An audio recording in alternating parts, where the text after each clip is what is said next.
Success වෙච්ච trade එකක් ගැන ඔයාලත් එක්ක නිකන් දැනුම පොඩ්ඩක් බෙදා ගන්න හිතුවා. වගේ දවස්වල වෙච්ච සීන් එකත් එක්ක ලුනා හදිසියක් වුණා. මේ තියෙන වලට පේන ඇති එන්ට්‍රි එක සහ එක්සිට් එක. මේකේ ඊළඟ සෙෂන් එකෙන් මට එන්ඩ වෙන්න බැරි වුණා. ඔයාලට පේන ඇති මම උන එන්ටර් වෙලා තියෙන ටිකක් උඩින්, ඒ කියන්නේ යන රැලි එකේ වෙච්ච එන්ටර් වීමක්. මේක නිකම්ම chart එක දිහා බලලා එන්ටර් වෙච්ච එකක් නෙමෙයි.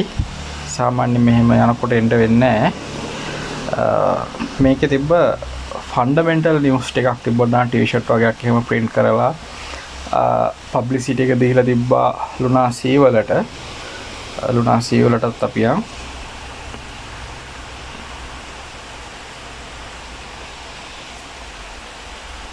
ලොන්සි හරි. එතකොට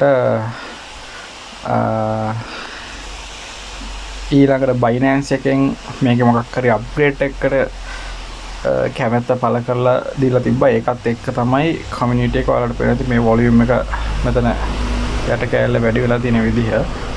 කමියුනිටි එක ගොඩාක් මේකට ඇවිල්ලා තිබුණේ. ඊළඟට මගේ කලින් බයි කරලා තිබ්බ ලුනා වගේක් මෙතනදී සෙල් වුණා. ඒ වගේම මේ ආයසරයක් බයි කරලා ආයසරයක් සෙල් කරා. මම මෙතනදී අර ට්‍රේලිං ස්ටොප් ලොස් විදිහට යන්නේ. ඒ කියන්නේ උඩට ගිහිල්ලා පල්ලෙහාට ඩවුන් වුණොත් ඔටෝමැටිකලි සෙල් වෙනවා.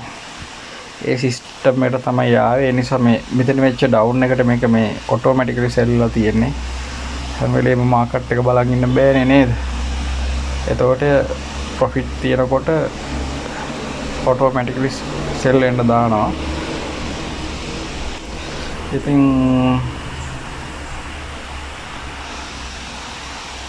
ඔව්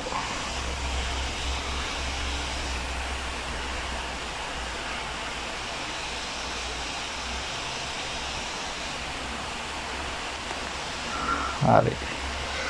එතකොට මම පෙන්නන්නම් ඒ සෙල් ඕඩර් එක දැම්මේ මෙන්න මෙතන තියෙන ඔයාලා දන්නවා. මෙහෙම ගියාම මේ ට්‍රේලින් ස්ටොප් කියන මෙන්න මේ ක්‍රමයට තමයි දුන්නේ.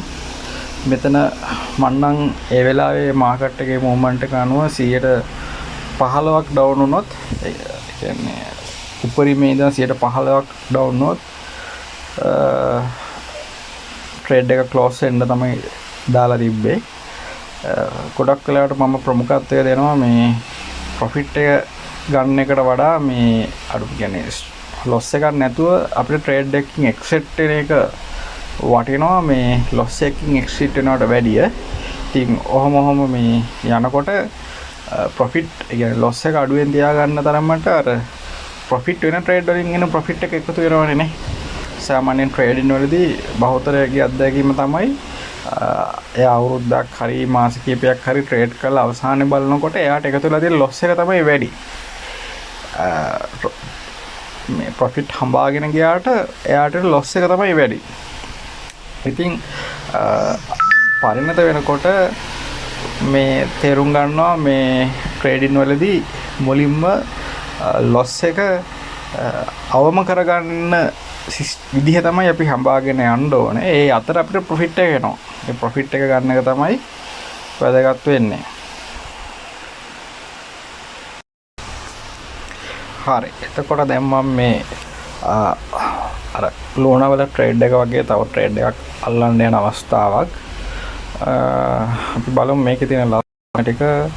ඔයාලට පේනවා ඇති මේ ස්ටොකාස්ටික් උඩ තියෙන්නේ සහ මේ පහලට වැටෙන්නේ නැතුව ස්ටොකාස්ටික් උඩ යන්න try කරනවා. ඒකම ඔයාලට පේනවා ඇති පල්ලෙහා මේ හරිය වොලියුම් එක වැඩි වෙලා තියෙනවා. ඒ වොලියුම් එක තමයි කී එක. යන් ඉඩ කඩ තියෙනවා කියන්නේ. දැන් මේ අනිත් ලක්ෂණ දෙබ්බට වැඩක් නැහැ. වොලියුම් එකෙන් සපෝට් එක නැත්තම් ගොඩක් දුරට යන්නේ නැහැ. මේ ඉතින් දැන් මම එන්ටර් වෙලා තියෙන්නේ මෙතන මගේ ස්ටොප් ලොස් එකක් තියෙනවා මෙතන ටේක් ප්‍රොෆිට් එක තියෙනවා මේ මම මාකට් එක නිතර නැති නිසා තමයි ওই දෙක දාලා තියෙන්නේ ඒ කියන්නේ මෙතනදී ඔය නොදන්නම කෙනෙක් නම් ඔය එක දැම්මේ මෙහෙමයි මෙන්න මේ OCO ට්‍රේඩ් එකක් විදිහට තමයි තමන්ගේ ටේක් ප්‍රොෆිට් එකයි මෙතන අපිට ටේක් ප්‍රොෆිට් එක දාන්න පුළුවන් මෙතන ස්ටොප් ලොස් එක දාන්න පුළුවන් මෙතනදී සෙල් වෙන ප්‍රයිස් එක ඒ කියන්නේ මෙන්න මේ මෙතන තියෙන ප්‍රයිස් එකට ආවහම මෙන්න මෙතනදී ස්ටොප් ලොස් එක මේ තියෙන ප්‍රයිස් එකෙන් සෙල් වෙනවා හරි එතකොට දැන්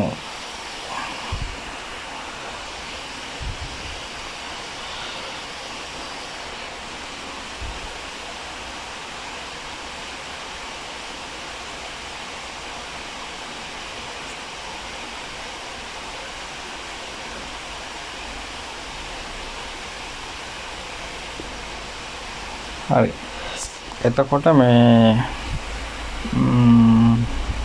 මෙතනදී ඔයාලට කියන්න ඕනේ මේ දවල්ට මාකට් වල ඉන්න අය නම් මෙතනදී මේ මෙන්න මේ 4 hour chart එකේ වගේ දැන් මේ වගේ එන්ටර් පොයින්ට් එකක් බලලා උදාහරණයක් විදිහට දැන් මෙතන ස්ටොකාස්ටික් උඩට ක්‍රොස් වෙන වෙලාවක් වගේ බලලා එන්ටර් වෙන්න දිනවා නම් මෙතන chance එක වැඩි. ඒක දැන් මේ දැන් ඔයාලා හයි මෙච්චර පහලින් ස්ටොප් ලොස් තියලා තියෙන්නේ ඇයි කියලා. ඒකට හේතුව මේ වෙලාවේ අර බිට්කොයින් තියෙන මට්ටමත් එක්ක සහ මෙතන මේ ට්‍රේඩ් එක ගැන මට ටිකක් වැඩිපුර ෂුවර් එකක් තියෙන හින්දා එක හේතුව තමයි මේ ඔයාලට පේනවා මේ වීක්ලි chart එකේ මෙතන green candle දෙකක් අපිට මේ දෙවෙනි green candle එකේ ඉන්නේ සහ මේ stochastic උඩට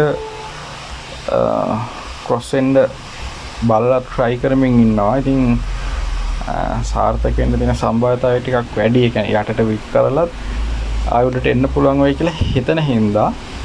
හැබැයි මෙහෙමයි දැන් මේකේ ට්‍රේඩ් එක මෙහෙම උඩට යන්න මම සාමාන්‍යයෙන් කරන හැටි තමයි මේකෙදි මම මේ ඕඩර් එක මේ ට්‍රේඩින් ස්ටොක් ඕඩර් එකට ගොඩාක් දුරට මාරු කරනවා. ඒ කියන්නේ ඒකට හේතුව තමයි පුළුවන් තරම් මම try කරනවා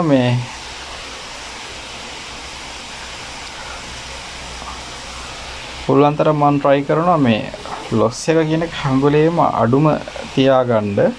දැන් මේ loss එක මට පාඩුවක් නැනේ. ඒක පුළුවන් තරම් නොගෙන්න try කරනවා. මේ පැත්තෙන් 100ට 1 2 103 හරි කමන්නේ. profit එක තමන්ට එකතු වෙවි යනවා නම් කාලයක් යනකොට account එක grow වෙනවා. මේ ඉතින් ඔයාලත් try එකක් දෙන්න බලන්න මේ trade එක අල්ල ගන්න පුළුවන්ද කියලා. මෙතන තව bullish scenarios තියෙනවා. ඒ තමයි දැන් ඔයාලට පේන මේ day 3 එකේ RSI එක ටික ටික උඩට හැරෙමින් තියෙන්නේ. ඉතින් මෙතන breakout එකක් වෙන්න පුළුවන්.